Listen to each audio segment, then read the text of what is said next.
안녕하십니까. 부산에서도 깜깜이 전파가 이어지는 가운데 오늘부터 사회적 거리두기가 본격 강화됐습니다.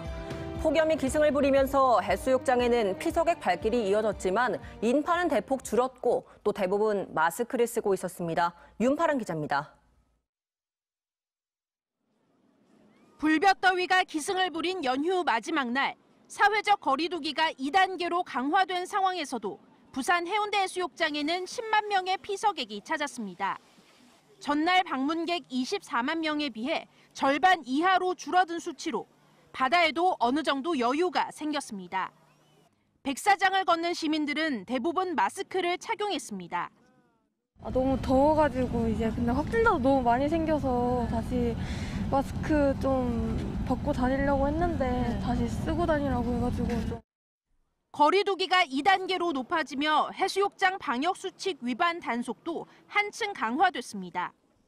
이제 연휴 기간부터 많은 피서객들이 찾고 계십니다. 저희가 그 사회적 거리두기 2단계 발령을 준비하면서 그 마스크 쓰기 궤도를 좀 더 강화하고 있고 단속도 강화해서 실시하고 있습니다. 부산에서는 7명이 신규 확진 판정을 받았는데 이 중 1명의 감염 경로가 밝혀지지 않았습니다. 깜깜이 전파가 이어지고 있는 겁니다. 환자 수가 계속 증가하고 있으며 이 중 감염원을 알 수 없는 사례가 발생하고 있어 감염 관리를 하고 있는 담당자로서는 하루하루가 두렵고 엄중합니다. 사랑제일교회와 관련해 부산시는 49명의 명단을 통보받았지만 정확하지가 않아 진단검사에 어려움을 겪고 있다고 밝혔습니다. MBC 뉴스 윤파란입니다. 예측할 수 없는 장마가 물러가고 연일 30도를 넘는 무더위가 이어지면서 폭염특보도 누그러들 기미가 보이지 않고 있습니다. 오늘 올 들어 최고 기온까지 기록했는데 내일은 이보다 더 기온이 치솟을 거라고 합니다. 남희력 기자입니다. 지난주 장마가 끝나자마자 시작된 불볕더위는 이후 하루도 빠지지 않고 낮 기온을 30도를 훌쩍 넘게 끌어올렸습니다.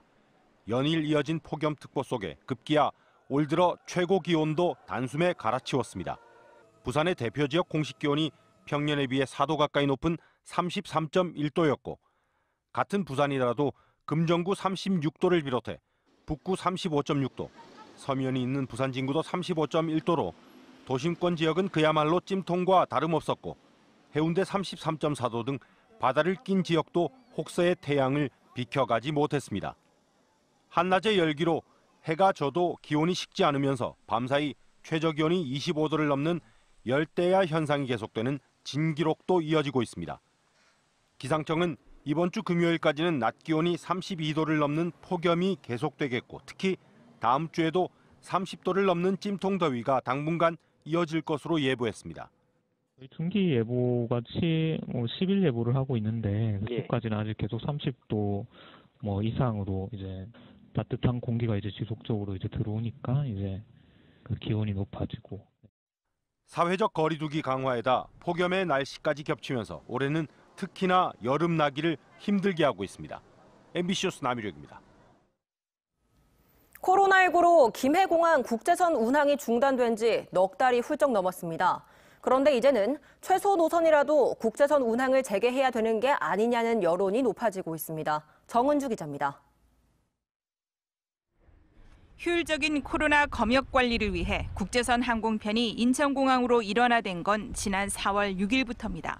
김해공항 국제선 운항 중단이 넉 달이 훌쩍 넘어 장기화되면서 기업 출장 등 필수적인 해외 이동조차 인천공항을 통해야 하는 지역민들의 불편이 커져가고 있습니다.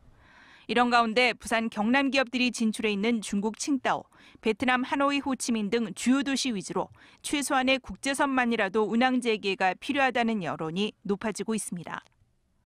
국제선이 닫혀 있었던 것에 대해서 대단히 지역 기업인들은 불편이 많았습니다. 시민들은 물론이고. 그래서 이게 빨리 재개가 돼야 되는데 사실은 좀 늦지 않나 하는 생각이 듭니다만.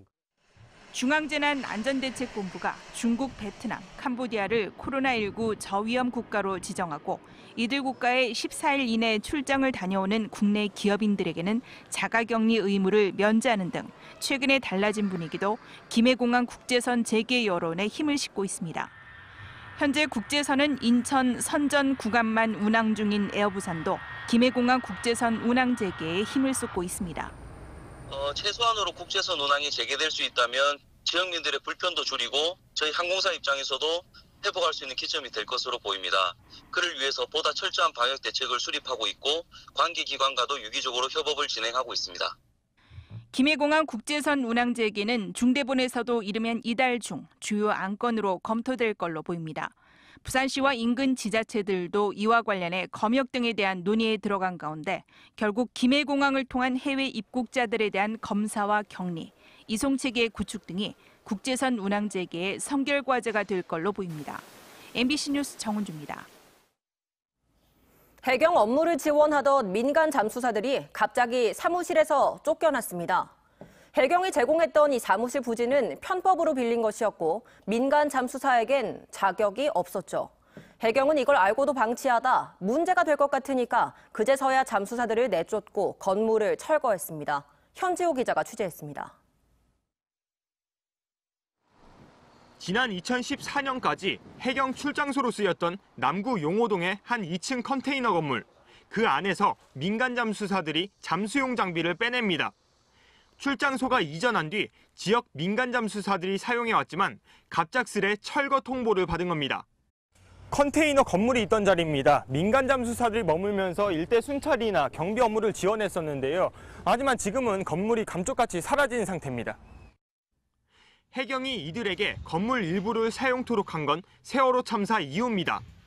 선박 침몰 등 긴급 상황에 대응하거나 익수자 구조 등 지역 민간 잠수사가 해경 업무를 돕도록, 즉 공익 차원에서 무상으로 공간을 내어줬던 겁니다. 네, 해경에서 줬기 때문에 우리가 거의 사무실에 들어간 거죠. 이 부산 지역에서 뭐 사고가 났을 때 바로 출동할 수 있고 아무래도 지역도 잘 알기 때문에 아마 지원을 받은 것 같습니다. 해경은 건물 부지를 소유한 부산항만공사에 1년에 한 번씩 사용 갱신 요청을 해왔습니다. 문제는 사용 목적, 해상 치안용 업무와 창고, 즉 기존의 해경 출장소 용도로 10년 넘게 사용 신청을 해온 겁니다. 민간 잠수사를 지원하겠다는 명분 아래 편법을 동원해 무단 제공한 거나 마찬가지입니다. 구조 업무하니까 그 공공을 쓰기 썼나 하고 우리는 발주를 출장 소지를 갚으니까네 공무지원 점사하는 게 연장만 하고. 해경은 또 해당 잠수사들이 한국해양구조협회 소속이 아닌 것도 모르고 있었습니다. 잠수사 수, 회비 등 가입 요건을 충족하지 못해 구조협회 가입이 취소된 상태였습니다. 해경은 이들이 불분명한 단체임을 알고 난 뒤에도 4년여간 어떠한 조치도 취하지 않았습니다. 누가 쓰는 거냐, 어떻게 쓰실 거냐, 그렇게 했더니 이제 완전히 이걸 철수해서 이제 그냥 저희한테 반환을 하겠다. 구조대는 사용하지 않고 해경이 그냥 앞으로도 계속 그래서 사용할 거라고 했었는데. 지난달 항만공사가 용호부두 일대를 점검하고 나서자 해경은 그제서야 목적 외 건물 사용이 문제가 될 걸 우려해 민간 잠수사를 내쫓고 건물을 없앤 게 조치의 전부였습니다. MBC 뉴스 현지호입니다. 사회적 거리두기 2단계 시행과 함께 부산 지역 각급 학교의 등교가 대폭 축소 시행에 들어갑니다. 부산시 교육청은 내일부터 오는 21일까지 나흘간 방학을 하지 않은 부산 지역 초중고등학교와 유치원 등 모두 320여 곳에 대해 전면 원격 수업을 실시한다고 밝혔습니다. 또 학원과 교습소 등에 휴원 권고 공문을 발송한 데 이어 일선 지자체는 물론 경찰과 함께 내일부터 2주간 학원 방역 합동 지도를 진행할 계획입니다. 이와 함께 사회적 거리두기 2단계에 맞춰 다음 주부터는 등교 인원을 대폭 축소해 유치원과 초등학교, 중학교는 전체 학생의 3분의 1, 고등학교는 3분의 2로 나누어 순서에 따라 등교와 원격 수업을 병행하게 됩니다.